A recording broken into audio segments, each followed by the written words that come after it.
Good morning, good afternoon, and good evening from wherever you are joining in to see this World Economic Forum Sustainable Development Impact Summit session on UpLink, Scaling Local Innovation for Sustainable Development.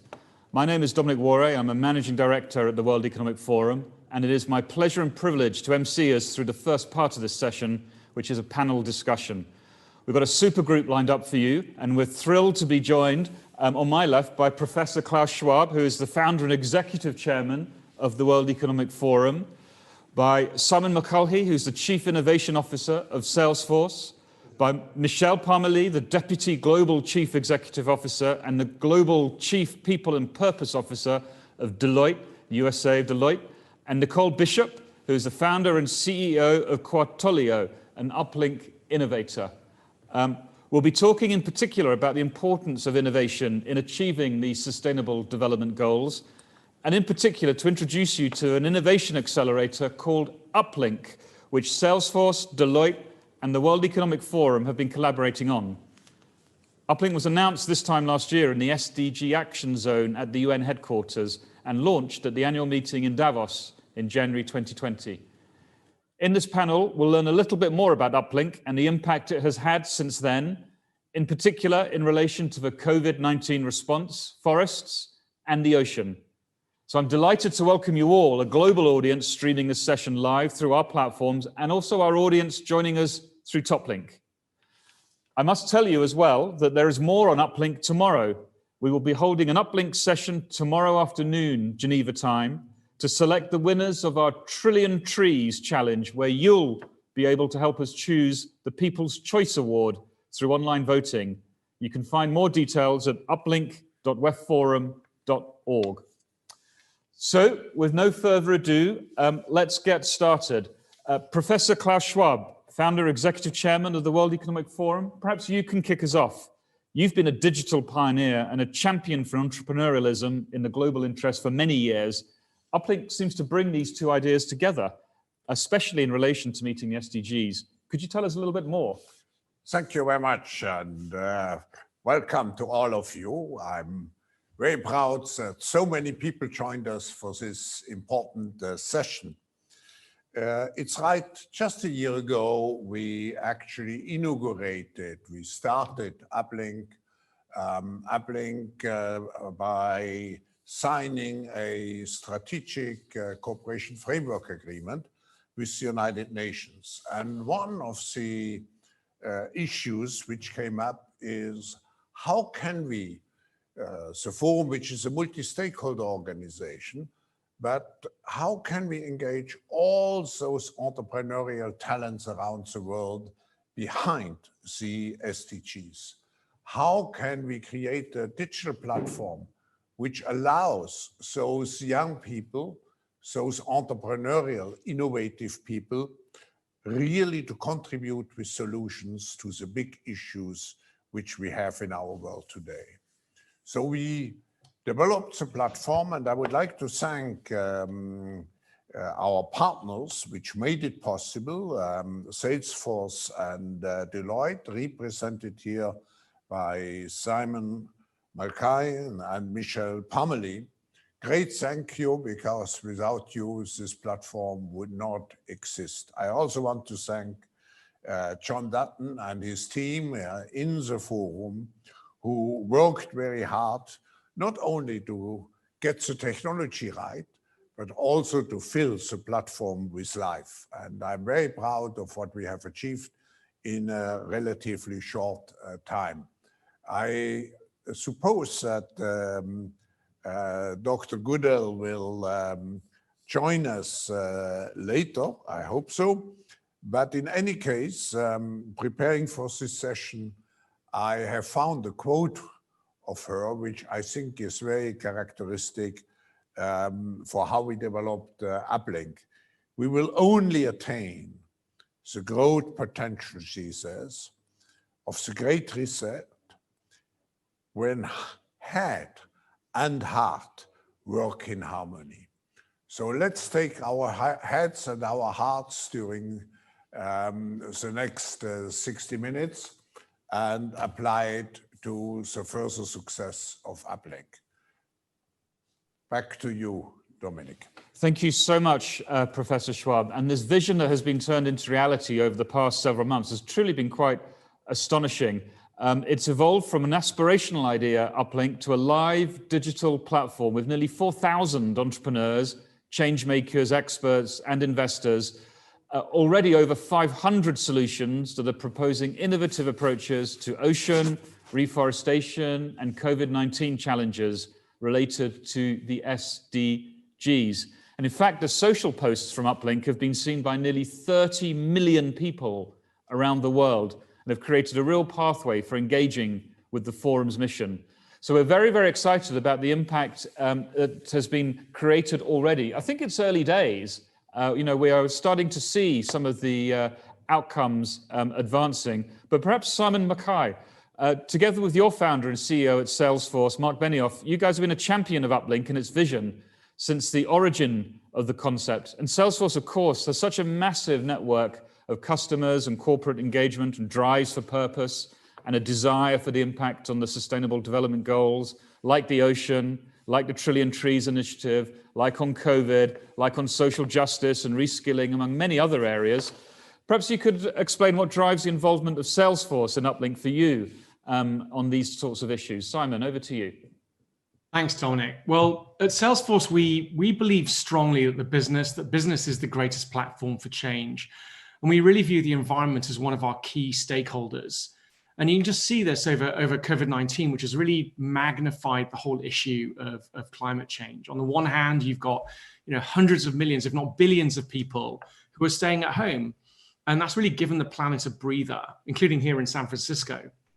On the other hand, though, we've really seen how global climate issues haven't subsided or slowed down. And we've got these astonishing weather swings in the Rocky Mountains, the most destructive wildfire season ever, at least by acreage, on the west coast of the US, and so many hurricanes on the east coast that we're running out of names in the English language.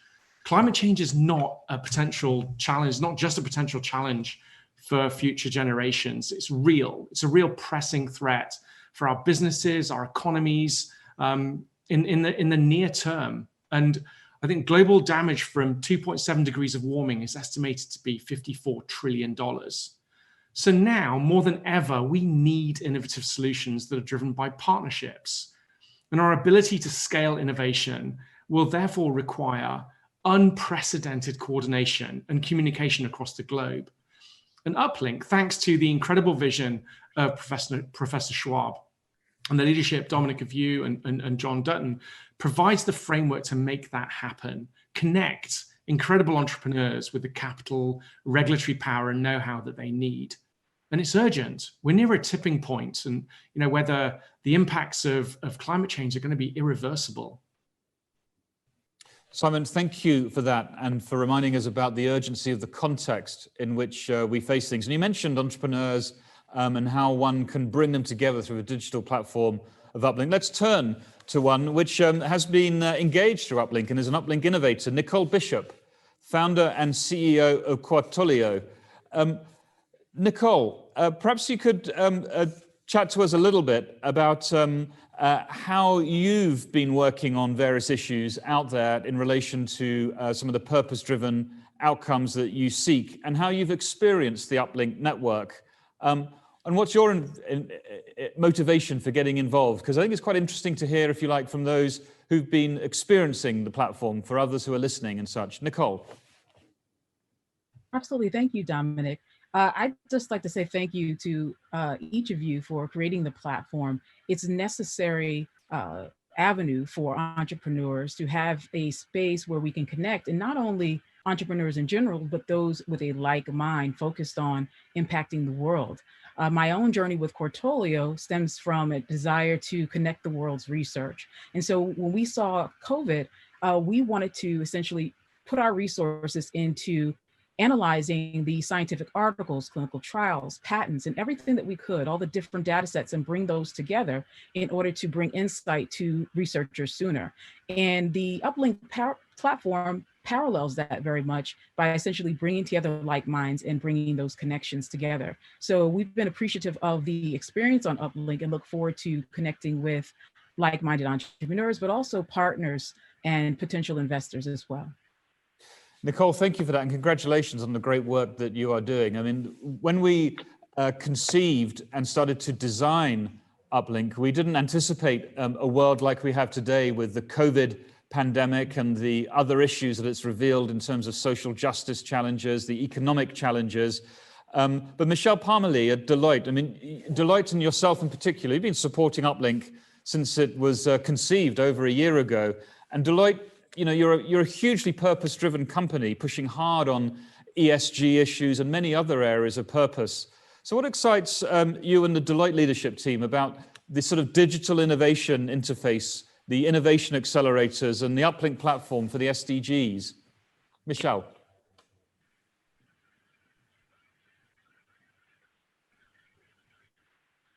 Oh, I can't.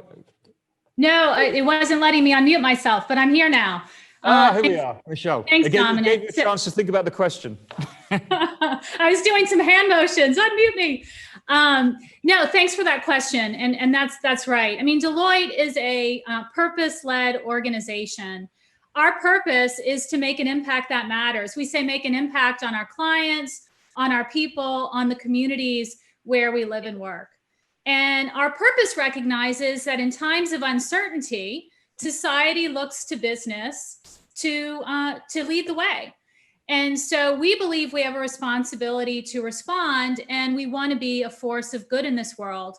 But we know we cannot do it alone. We know that solving the world's biggest challenges, such as social inequality, joblessness, the climate crisis, Simon spoke to that, requires that we work across sectors, requires that we work across generations, because it's when we combine our strengths that we can deliver the kind of end-to-end solutions that today's problems require. And you know, Deloitte has collaborated with the World Economic Forum for more than 20 years. And we were honored to join it and Salesforce to support UpLink. And we are proud to have contributed our technology expertise and our execution capabilities. And what we have built together is a one-of-a-kind platform that connects SDG innovators and entrepreneurs, many of which are non-traditional contributors to other like-minded groups, like funders.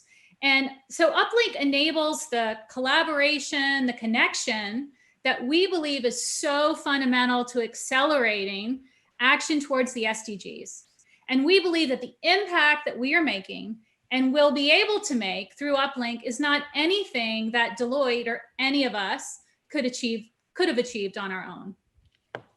Michelle, thank you very much. And thank you again for the collaboration and partnership. It's been truly extraordinary to be able to leverage all the fantastic assets and knowledge that Deloitte and Salesforce have to help people like Nicole and 4,000 others get to a kind of global set of interactions, which might not have been possible before. In that context, I think Dr. Jane Goodall is now with us. Jane, are you there?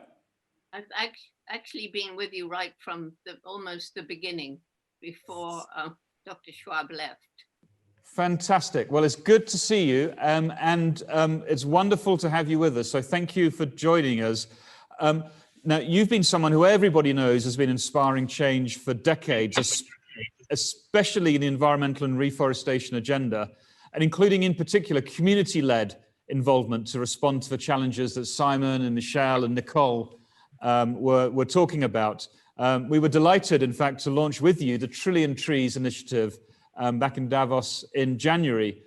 So perhaps you could tell us all about the scale of the challenges you feel we face and how these new kinds of digital innovations, which can connect together so many communities and individuals like UpLink, can help communities and others to mobilize, engage, and innovate at scale. Dr. Goodall.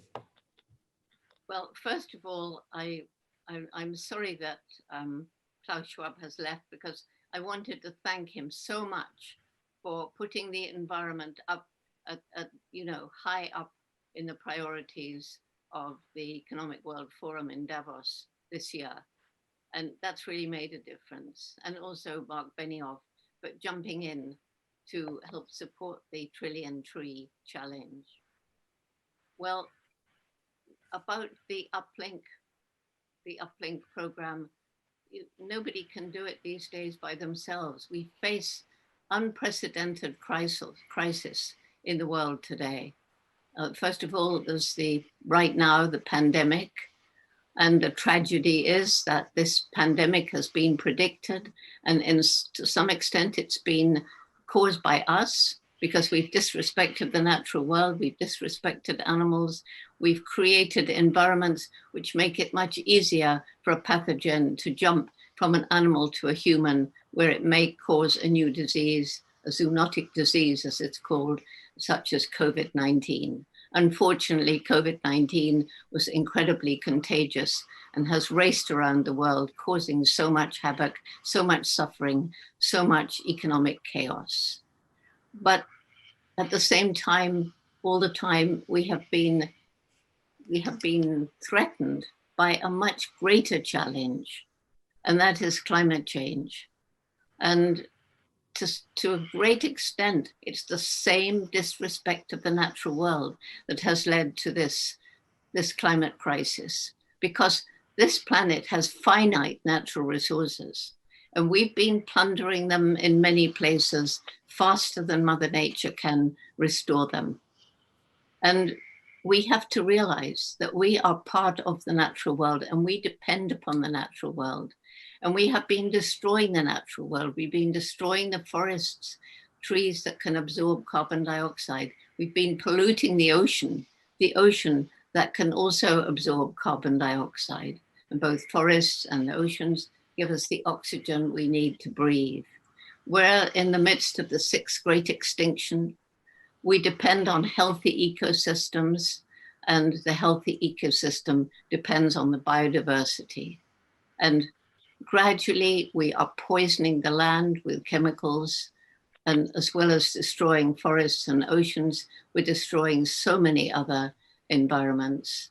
And so both of these major crises that we're in the midst of right now, but in particular, climate crisis, which threatens the future of all life on the planet, including human existence, if we don't get together when we emerge from the pandemic and join hands. And that's why Linked Up is so important, because we can't do it alone. We need everybody who cares about the future generations to link up and try and work out a new green economy that is less destructive of the environment upon which we depend, and somehow move into non-renewable.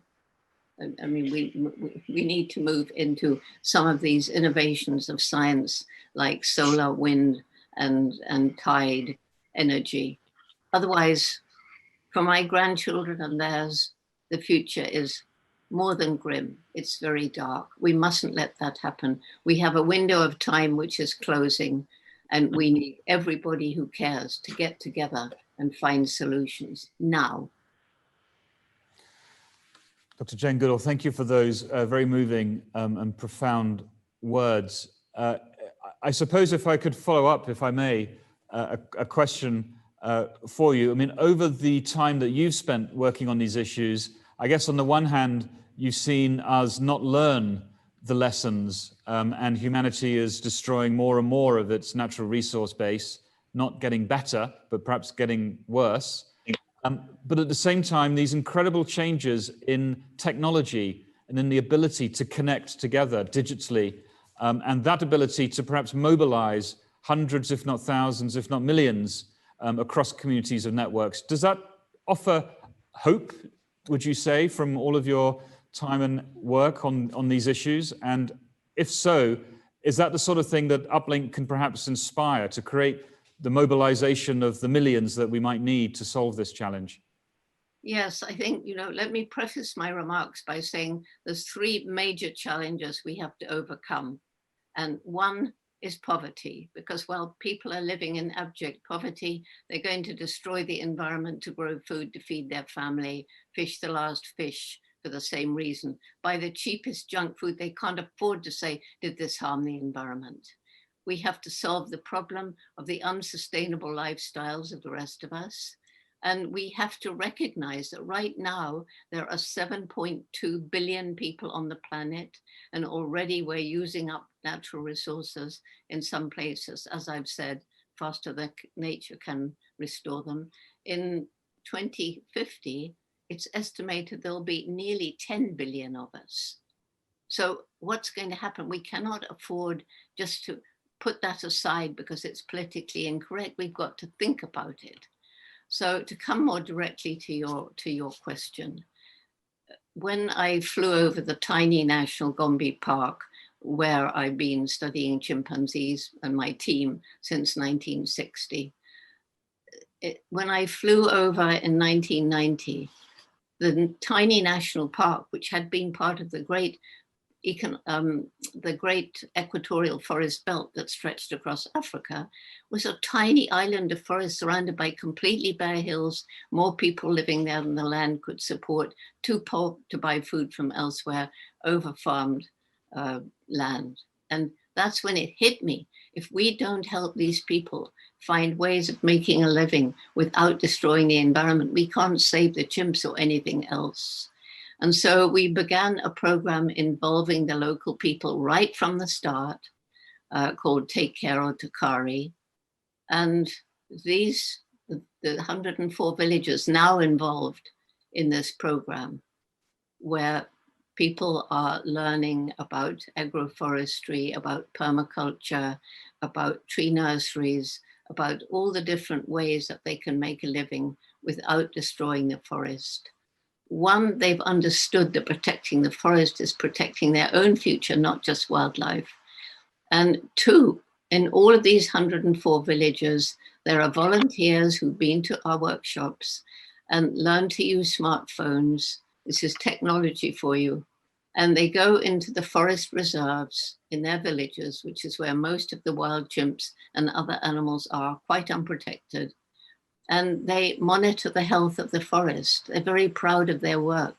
It gets uploaded into a platform on the clouds. And it's worked. So if you fly over Gombe today, you don't see those bare hills. The forest has come back.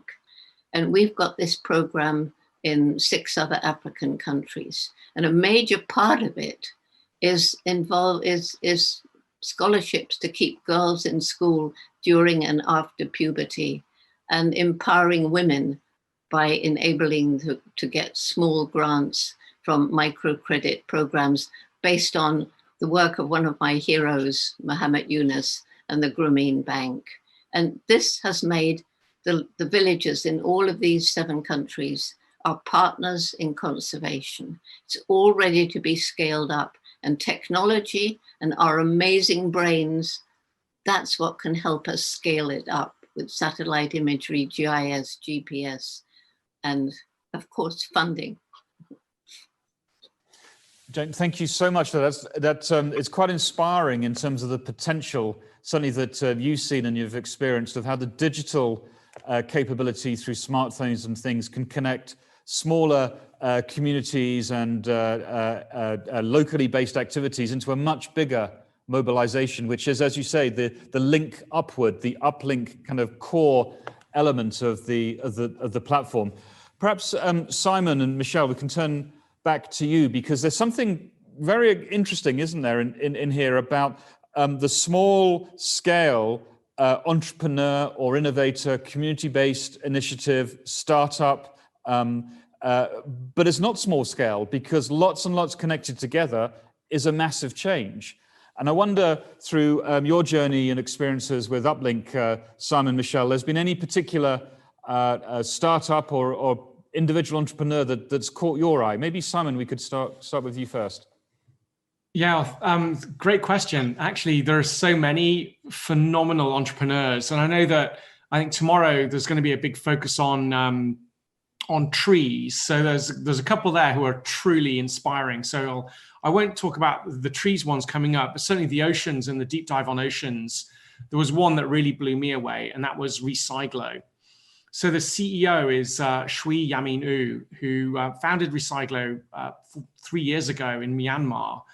And what they do is they focus on recycling and waste solutions in Southeast Asia.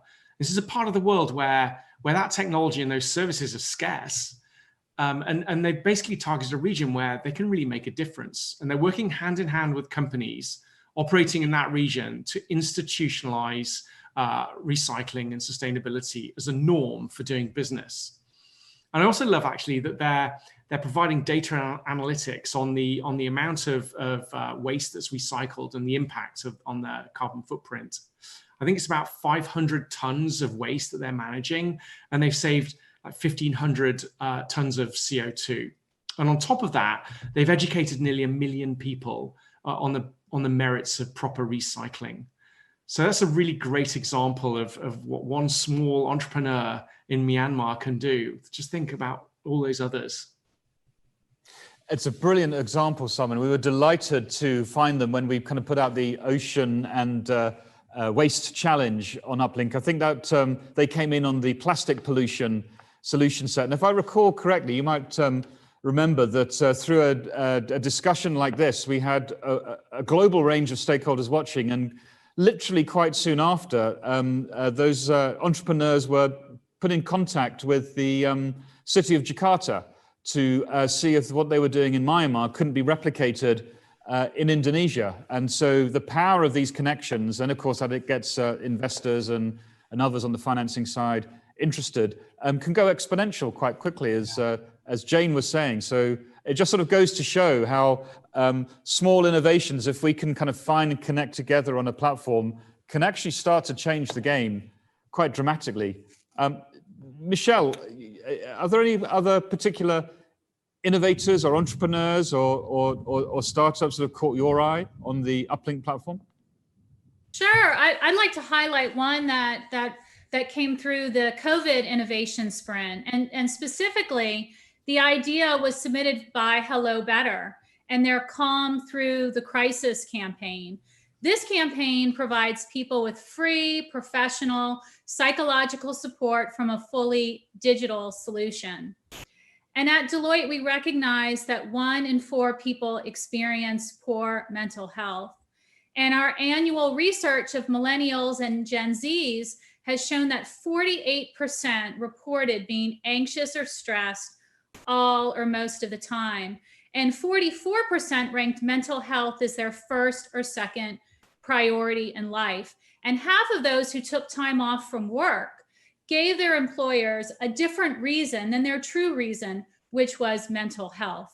So at Deloitte, we want all of our professionals to thrive. We know people are not at their best when they're experiencing poor mental health. And so positively enhancing mental health of our people through an inclusive and supportive environment is a global strategic priority for us. And COVID has only brought the urgency of mental health even more to the forefront, not just for us, but for all employers. And so let me come back to Hello Better and its solution and highlight 2 advantages which really struck me. The first is that it enables self-service. So a person can get assistance and information on their own. And this is important because, as I shared earlier, people still face a stigma when it comes to mental ill health.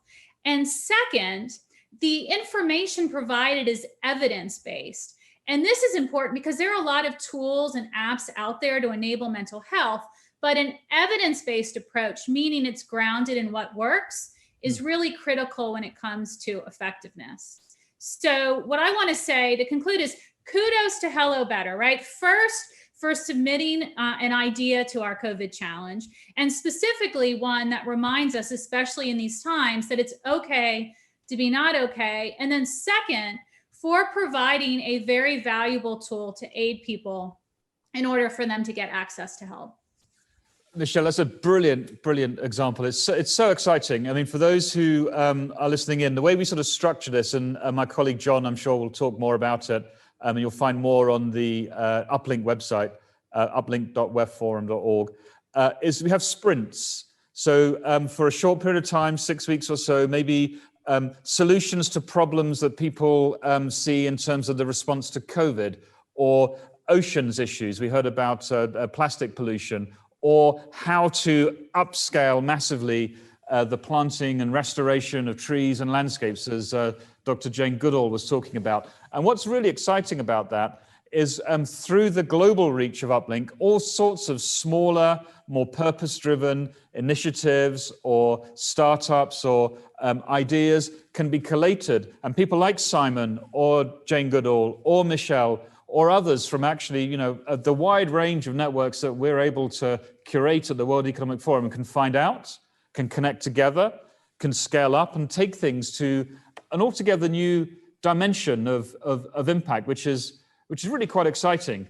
To that extent, Nicole, coming back to you, I mean, you've sort of been part of this from the other side, and I wonder from your perspective, what sort of reflections you might have about how we might expand our networks, or what people like yourselves who are engaged in that startup and innovation space are looking for from something like UpLink. Nicole, over to you. Thanks, Dominic. Well, this is a great start. The platform itself, through it, I've been able to learn about a number of different innovations, as noted by Simon. And these innovations have the power to be essentially amplify each other. And by bringing us together, we can essentially assist each other in that way with, say, for instance, with Cortolio, something that can connect the research that each innovation each of the innovators is working on. So the access to each other as well as potential partners is something that's really vital for us to essentially scale up these resources, as well as access to additional data.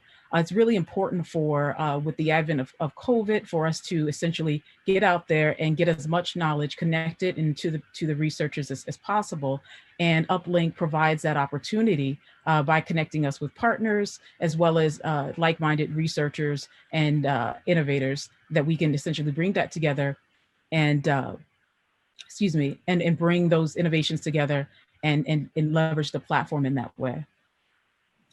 Thanks, Nicole. I think that's excellent. Again, people like yourselves, we would never have found through our kind of usual networks at the World Economic Forum. So it's just a privilege and a pleasure to be able to make those connections and see what we can do to help scale up. I have a favorite, which I'm going to take prerogative to talk about. I'm a sort of oceans water person a little bit by background. And we found this super outfit who also submitted through the UpLink challenge called Cubex Global. And these are, it's co-founded by a couple of young Pakistani entrepreneurs who are part of our Global Shapers community. I don't know if there's any Global Shapers who are tuning in and watching. Kudos to you, chapeau. But what they'd created was a digital marketplace for sea freight that maximizes the empty shipping container space. Because when shipping containers go on the ship, it's not like they're always full. So in fact, you could be shipping big containers, but only half full of stuff. So if you can have a smarter digital marketplace to fill up the gaps between all those shipping containers, a couple of things happen. First of all, it becomes a lot cheaper and more agile for you to ship things around the world. And secondly, it's a much more sustainable process for ocean transport because you've got less ships, because you filled up all the ships with all the containers full up. And they've even run some numbers on how much greenhouse gas emissions would be reduced, which are not insignificant. And in fact, having done that, they're now going through their Series A round of financing, having been connected to the Forum Shipping Industry Group and others. So I just thought I'd get that one in because that was my favorite. When we do these sprints, we have juries and they all start to vote. They're all very big experts and things, and they start to vote on which ones they like. I put that one forward as my one. The others voted for other things, but I thought I'd use that to get my point across. Well done, Cubex. So there we are. See, all our sponsors and champions have their favorites. Listen, Dr. Jane Goodall, Michelle Parmalee, Simon Mchalhi, and Nicole, thank you so much for your time and being with us for this. And thank you for your engagement with UpLink. If you are watching this and you're thinking, I reckon I've got a pretty good idea or two, or I'm actually running a sort of small shop, purpose-driven, I've got some entrepreneurial clout in me, I've given you the site before, uplink.wefforum.org. Get in touch. Get in touch to kind of put yourself forward in one of the sprints that we've got, or generally become part of the community, or indeed bring others who you know who are working in this space along. Because as we grow this network, we're on 4,000. Could it be 4 million? just imagine what that could do to triggering the change that we want to see across all of those SDGs, and to finding a mobilization of bottom-up grassroots solutions to some of the things that we've heard about on this discussion already. So I hope that gives you a flavor of UpLink. And again, thank you to Nicole Bishop, Michelle Parmalee, Simon McCaughey, and Professor Klaus Schwab, a founder and executive chairman at the World Open Forum, Jane Goodall, of course. What we're going to do now is play a little film to give you a little bit more of a feel for UpLink. And then from here on, my colleague, John Dutton, who heads the UpLink initiative, will take forward the next part of the conversation. So for this segment, thanks again to the panelists. Thank you for listening. I hope it's got your juices going and you're already starting to submit your applications to join the UpLink community. And with that, let us move to the film. Thank you very much indeed.